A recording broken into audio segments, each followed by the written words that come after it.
Hello everyone, I am Naufal Bashir, T3 MBA student. I am here to discuss about the reliability, consistency and Cronbachs alpha.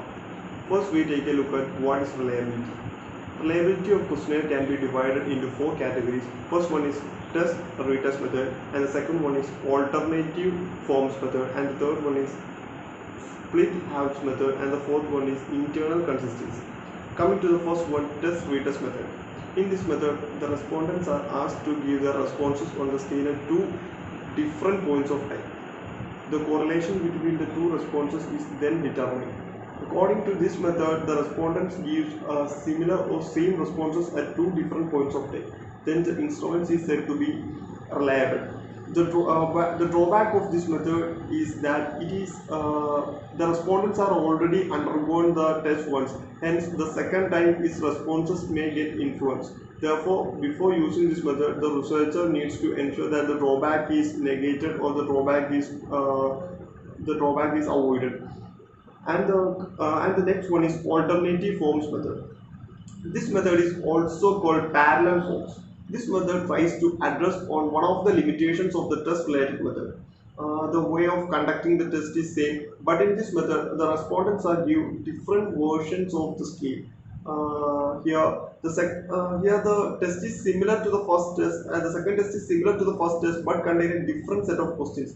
The respondents is thus not familiar with the questions, and hence respondents are not influenced. But in that test retest method, the respondents are familiar with the second test. The questions are same as the first test.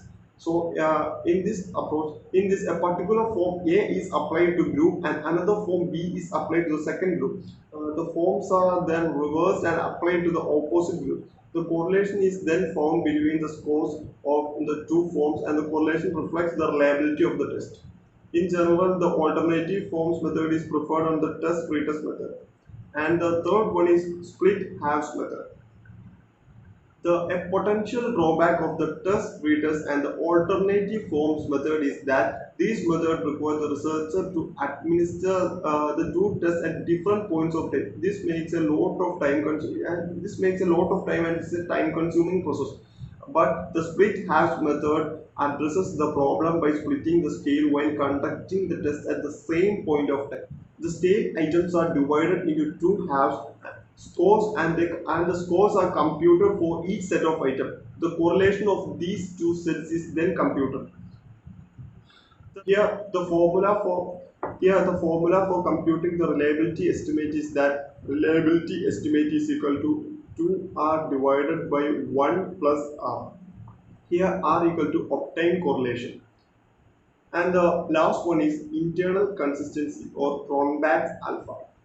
Another method of computing the reliability is by using Cronbachs alpha. Cronbachs alpha is the most commonly used method of computing the reliability of a measure.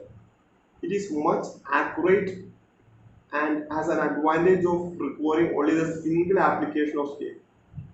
The drawback is that it is not possible to calculate manually.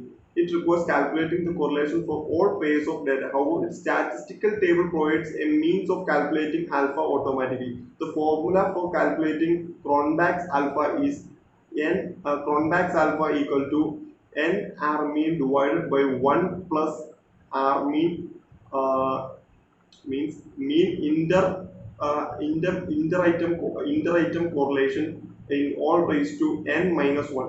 Here n equal to number of items in the scale and r equal to mean inter item correlation. The reliability of scale is greatly depends on the number of items in the scale. And the last one is consistency. It's not a part of reliability. The next topic is consistency. While conducting a questionnaire survey, the researcher should carefully monitor the consistency of the answer. The researcher can identify some basic inconsistencies in the answer by logically screening the questionnaire. For example, in a questionnaire, a highly dissatisfied customer will mark maximum number of ticks on the poor option when there is option like excellent, good, average, and poor. Analyzing the consistency is also significant for recognizing accidental responses made by the respondents.